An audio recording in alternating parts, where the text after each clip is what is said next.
Welcome, I'm Tanya Beckett with a summary of BBC World News. As President-elect Donald Trump's White House team starts to take shape, one of his key appointments, Chief of Staff Reince Priebus, has been defending another new recruit. He's Chief Strategist Stephen Bannon, the controversial former boss of a right-wing website. He's been accused of being a white supremacist. Mr. Trump has also been talking about some of his policy plans and told the CBS network that Americans have no reason to fear his presidency. Paul Adams reports.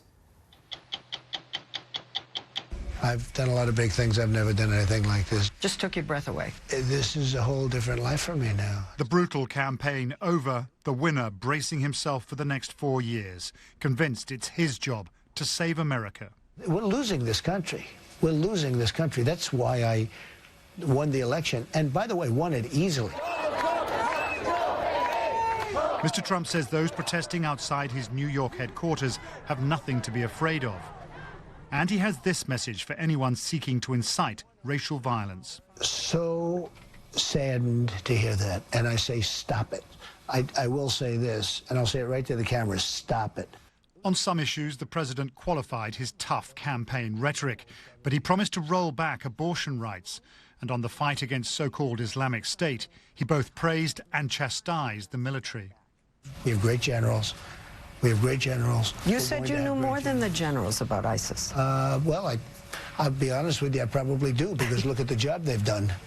And in this first post-election interview, Mr. Trump surrounded by his family, including the woman soon to be the nation's second foreign-born First Lady. If he does something that you think crossed a line, will you tell him? Yes, I tell him all the time.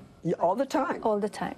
And does he listen? Does he? I think he hears me, but he will do what he wants to do on the end. He's an adult. He knows the consequences. And I give him my opinion, and he could do whatever he likes with it. There's Reince. Come up here. Where is Reince? Get over here, Reince. And now come the first crucial appointments. Mr. Trump's chief of staff will be Reince Priebus, part of the Republican establishment. But his chief strategist, Steve Bannon, is a controversial right-wing firebrand. Two very different figures. Paul Adams, BBC News, New York.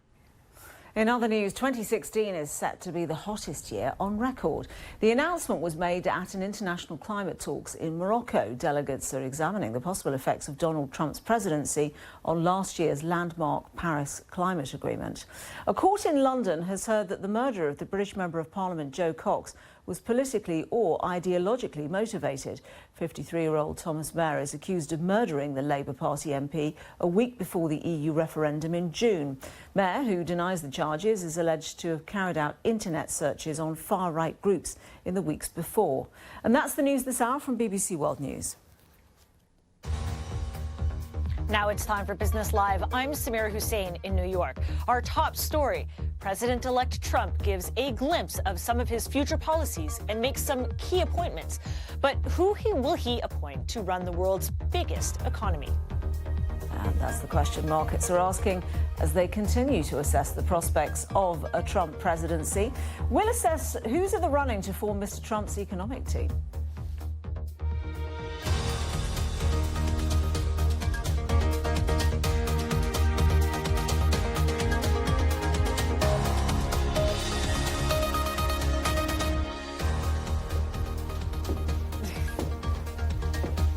And that economic team will have to implement Mr. Trump's pledge to double economic growth, a pledge that could have an impact across the world.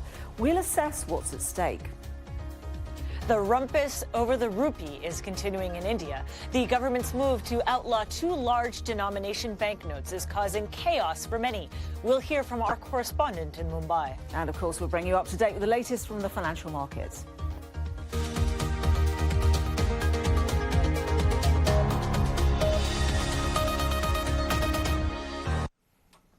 Welcome to the program. Now, markets have been continuing to react to the dawning of the age of Trumponomics. Rather than the Armageddon some analysts had been predicting, the markets have been rather positive. But the big question the markets want answered is who will President-elect Trump appoint to his economic team?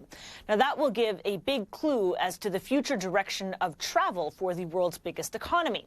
Now, we've been assessing the possible candidates.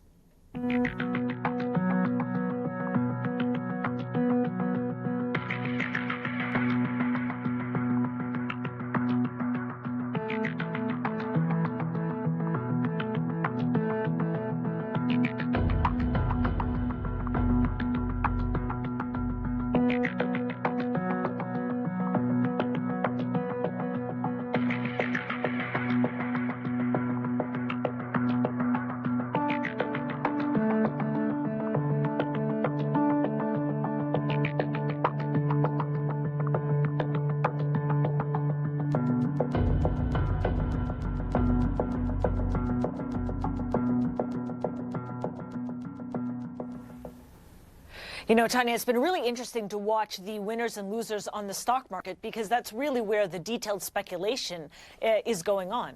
Yeah, so it's interesting. Apple and Microsoft shares have been taking some quite big losses. So you've seen the Nasdaq under pressure because they're worried about overseas revenue, particularly they're worried about trade deals, obviously.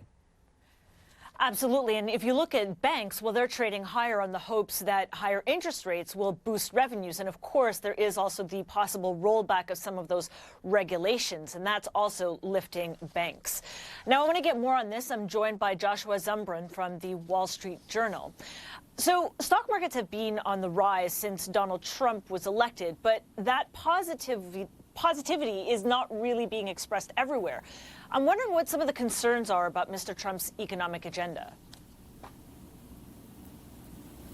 Well, the biggest concern about the agenda is definitely what would happen with international trade. You know, he campaigned very hard on this message that he was going to renegotiate some trade deals and going to reconsider the way the U.S. approaches trade.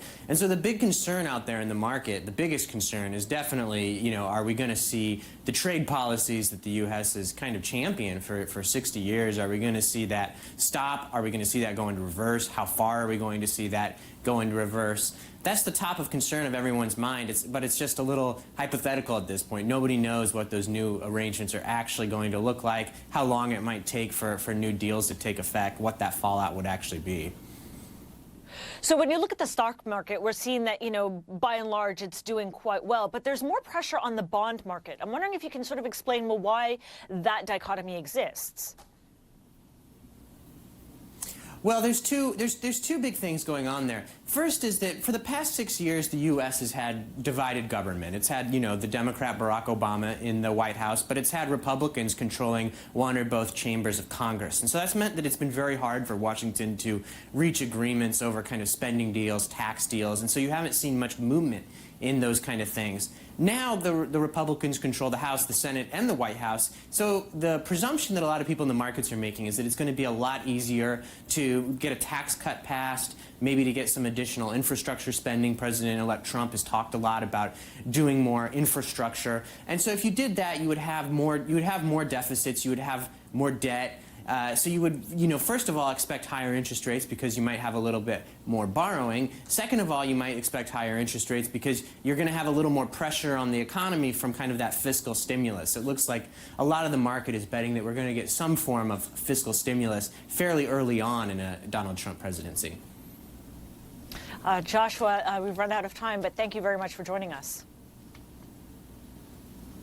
Right, let's take a quick look at some of the other news from around the world. Samsung, first of all, it says it's agreed to buy the car parts maker Harman for $8 billion. The US-based company makes automotive technology brands. Samsung says the deal gives it a significant presence in the rapidly growing market for connected technology.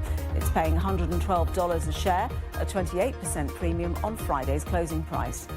Meanwhile, the German engineering giant Siemens says that it will pay $4.5 billion for the US-based software firm Mentor Graphics. Mentor produces software which is used to design electronic products, particularly integrated circuits. Siemens says it will pay $37.25 a share, which is a 21% premium on Friday's closing price. And Japan's economy grew at a faster rate than expected in the 3 months to September, thanks to stronger exports. GDP rose at an annualized rate of 2.2%, marking the third consecutive quarter of growth. But there are worries that Donald Trump's US presidency could hurt Japan if his anti-free trade rhetoric becomes a reality. Right, what's been happening on the markets? Well, the short answer is the stock markets, since the Trump win in the US particularly, have been moving ahead. This, of course, because they're looking for the possibility of further stimulus in the US economy. Bond markets, on the other hand, normally you would expect that an expectation of higher interest rates would probably suppress the equity market. It's there, but the idea of a fiscal boost seems to prevail at the moment. The bond markets, on the other hand, obviously go in the opposite direction. You see yields go up and bond prices go down. Let's quickly what's happening in the European markets. And as you can see, relatively solid gains there too.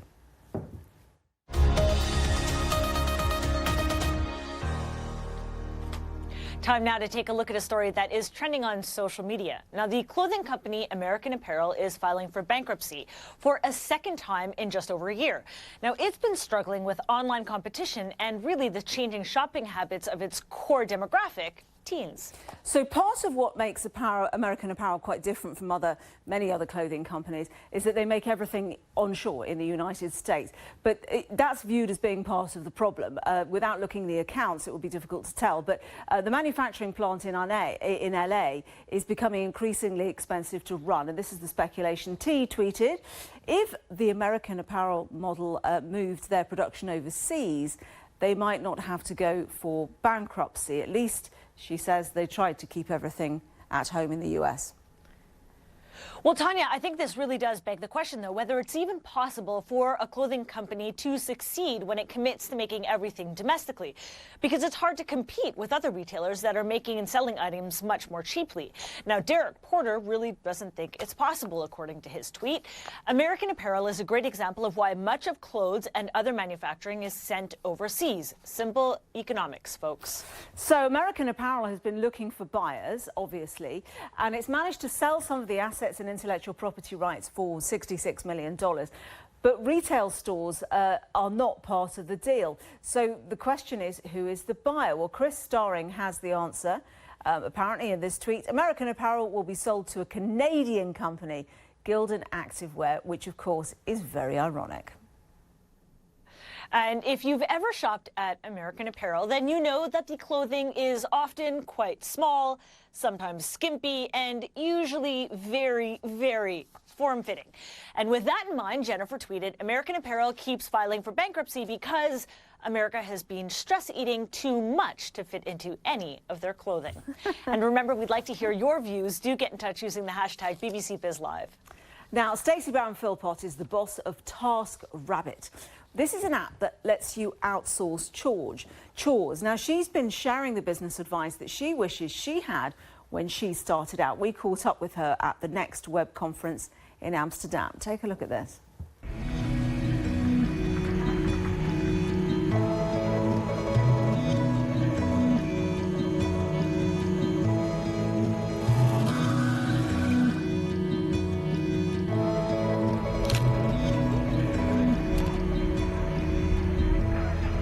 Well, first I say relationships matter. I remember I got my first performance review and I had done a good job of getting the work done, but I hadn't built relationships with the people around me. And I've learned over the course of my career that building relationships is just as important as getting a good job done.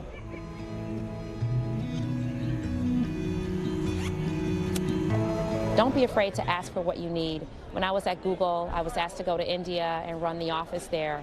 And I was a little nervous about the role, but then I finally went and asked the company for what I needed and got everything to be successful. Still to come on the programme, keeping it social. Is it OK for companies to try to communicate with you on the likes of Facebook or Twitter? We'll hear from a boss of a company advocating just that. And we'll be in Mumbai hearing about the disruption caused by the withdrawal of 2 large banknotes from circulation.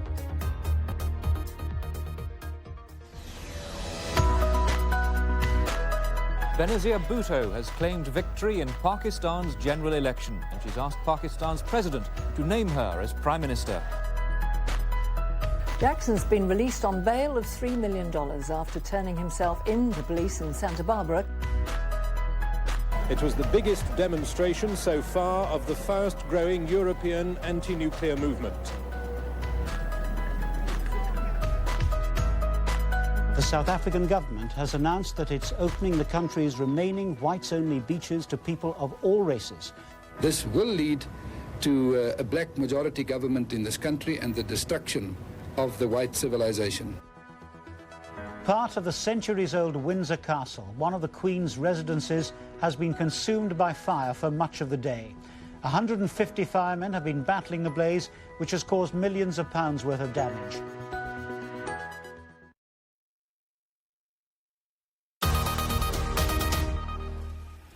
Welcome back to Business Live with me, Tanya Beckett, here in London.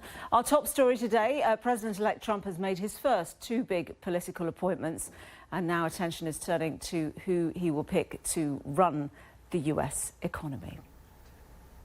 And I'm Samira Hussain in New York. Now, India's dramatic move to scrap the 500 and 1,000 rupee notes is continuing to cause chaos for the world's fastest growing major economy. Now, Prime Minister Narendra Modi has held urgent meetings with Treasury officials to try and ease the crisis. Now, the Indian government has raised the limit on cash withdrawals following widespread public anger about the surprise abolition, which is designed to clamp down on corruption. Yogita Limai in Mumbai explains the impact on ordinary people. Well, the execution of it is certainly causing a lot of pain in India's cities as well as in the villages where a majority of the citizens live.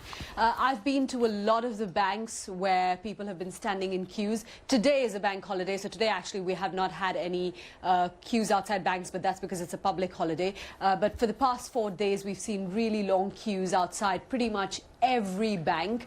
I've been to several of them and talking to people there, asking them what they feel about this move.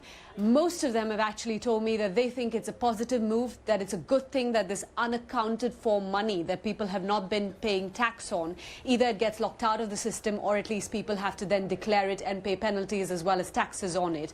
But they're of course very angry and very frustrated. They feel that if such a big move where more than 85% of the currency was suddenly being taken out of circulation, then the banks should have been stocked properly. The ATMs should have been stocked quickly, and that's certainly not happened, which is what's causing a lot of anguish.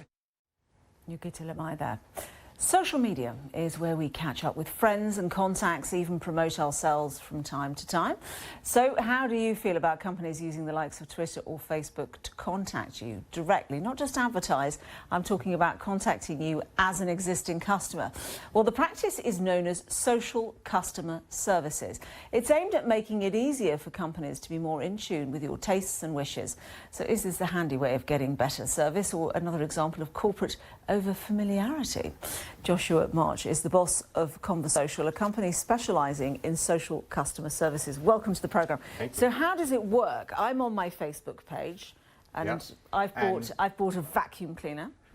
From Tesco, say, who are a big proponent of social customer care and one of the leading companies. Okay. You can go to their Facebook page, you can write on their page publicly, you can message them and have a live chat interaction with one of their customer care agents on Facebook Messenger on your phone.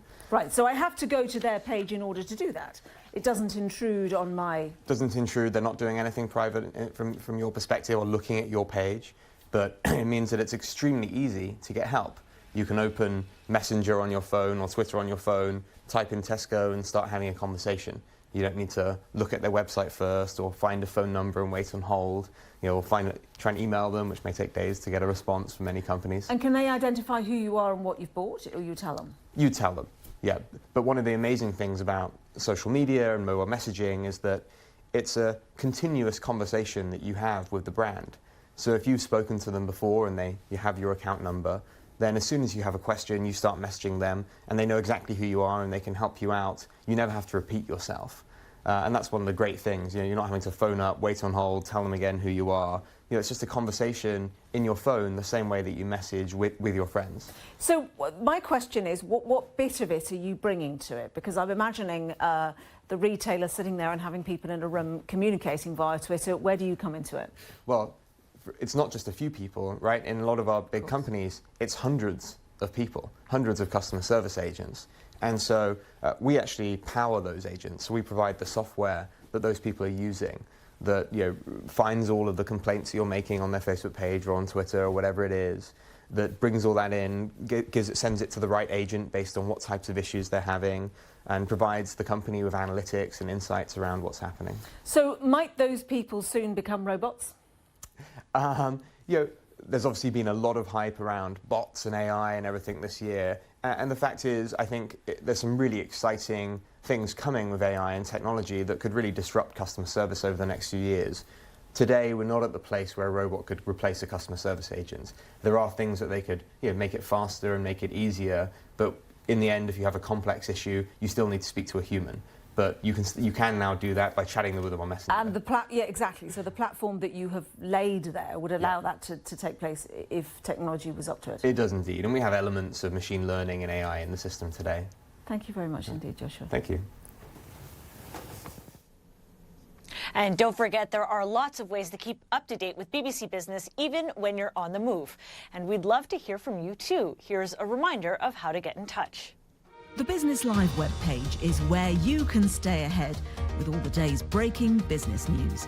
We'll keep you up to date with all the latest details with insight and analysis from the BBC's team of editors right around the world. And we want to hear from you, too. Get involved on the BBC Business Live webpage at bbc.com/business. On Twitter, we're at BBC Business, and you can find us on Facebook at BBC Business News. Business Live, on TV and online, whenever you need to know. So let's take a look at some of the stories that have been in the media. Now, of course, we've been hugely focused on the US election, but elections in France and Germany, for that matter, also loom. And it's a very different business, or is it? Plenty of uncertainty. So the ruling Socialist Party is expected to lose, by the way. And the French government, interestingly, ahead of the election, has moved to step in and save an engineering plant from closure. So government intervention there. Yeah, well, you know, Tanya, the French government has spent nearly $500 million on high-speed trains made by the French firm Alstom. And there are plenty of jokes about them because, of course, these trains can actually go quite fast, but they're not being required to. It's simply a measure to prop up the company. But interestingly, the state, the French state, has equity positions in some 81 French companies, ranging from Alstom to Orange, the phone company, and EDF, the electricity company. And they're worth about 90 billion euros and employ 1.7 million people. That is big state intervention. Absolutely. That's really big intervention. I want to change now and look at another story about automakers. Now, they're rushing to meet really tightening emission standards, and they're unveiling new battery-powered vehicles at an auto show that's taking place right now in Los Angeles. Now, this is coming really after a flood of last month that we saw a lot of European companies putting these kinds of cars up for show. It's interesting because they've been around as prototypes for years, Samira. It's just that they're now picking up. So sales of plug-in electric cars right around the globe are going up. They went up this year. But largely, interestingly enough, driven apparently by Chinese consumers taking advantage at home of some fairly aggressive tax rebates. And there's some other incentives there to buy them. But total volumes, actually, of the some 83 million light vehicles that will be bought this year, only 1% actually are going to be electric vehicles, Samira. So really, you know, there's a lot of interest in these kinds of vehicles, Tanya, but, you know, there are all kinds of practical challenges. Even here in the United States, you'll see a lot of people that are really interested in purchasing electric cars or these kinds of fusion cars. But the problem, of course, is charging them. And without a lot of charging stations, there's still a little bit of trepidation in terms of making the switch to an all-electric vehicle. Sorry about that. I'm going to switch now to another story that we should look at, and it's about the personal details of millions of British people who signed up to an adult-themed dating network in the past 20 years. Now, they have been exposed, Tanya, to one of the largest ever data breaches. So over 5 million people, 412, I think, have been leaked after this is Adult Friend Finder. About 5 million UK email addresses were stolen, so it depends what part of the data that you're talking about. Some questions over whether it was adequately encrypted. It also included the date of the last visit, browser information, and even some purchasing patterns, so it's fairly intimate. I'm just wondering how popular this was. I've never really heard of Adult Friend Finder, but you've heard a lot of, you know, other kinds of sites like Tinder or Grindr, any of these kinds of sites. But this Adult Friend Finder describes itself as one of the world's largest sex hookup websites, and with more than about 400 million active users.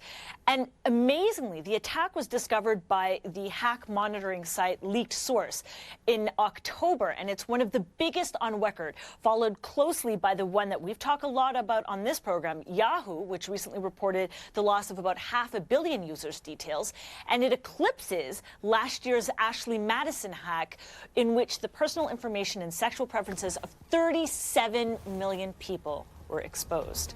Well, that's all that we have time for today. We'll be back tomorrow with more news and breaking headlines from across the business world.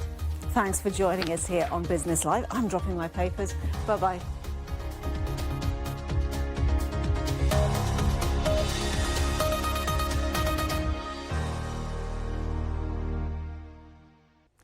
Hello. Heavy snow hit parts of the west of Ukraine, down through Romania, parts of Hungary and Slovakia over the weekend. You can see that cold air staying in place across Central and Eastern Europe, but milder weather pushing in from the Atlantic across the UK into northern France, across the Low Countries and onwards towards the Baltic, preceded by this band of rain. As that moves in towards the cold air, it might start to produce a little bit of snow. Snow possible further south, actually, across northern parts of Greece, perhaps through the southern parts of the Balkans. But Tuesday sees temperatures still well below freezing by day in Moscow, for example, but just creeping above a little further west. So some thawing of some of the lying snow. It'll be rain showers, though, across southern parts of Italy into central Greece. That snow that I mentioned a little further north, but on across Turkey, still some warm sunshine to be found in Antalya. Similar temperatures in Nicosia, up around 22 degrees. By Wednesday, a little sign of much change here, but temperature just slowly creeping up across parts of Eastern Europe, up to 5 degrees, for example, in Bucharest. Still quite mild across the northwest in Paris and in London, and generally set to stay that way for a little longer through to Thursday. Lots of sunshine to come in Madrid and in Rome, near normal temperatures here. And even in Moscow and Kiev, those temperatures slowly creeping up day by day.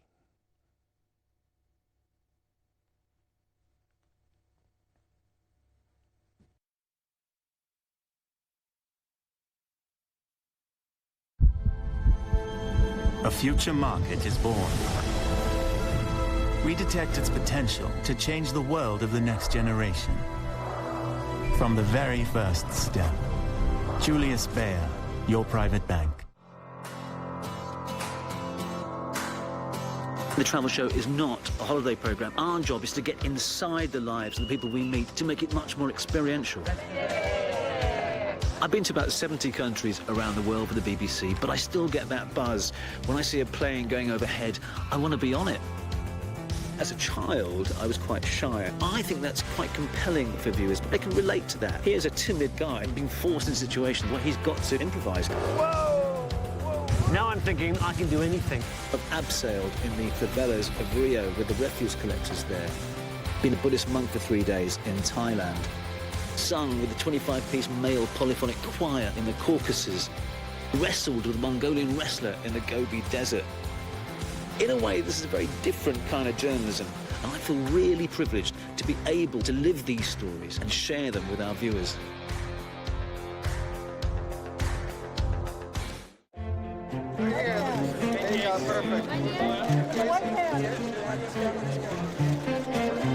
This was me 5 years ago,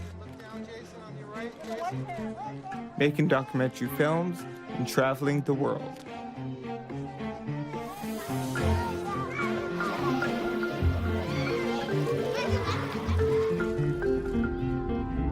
And then I was dealt with this wild card. I was diagnosed with primary progressive multiple sclerosis. Naturally, I decided to make a film about it.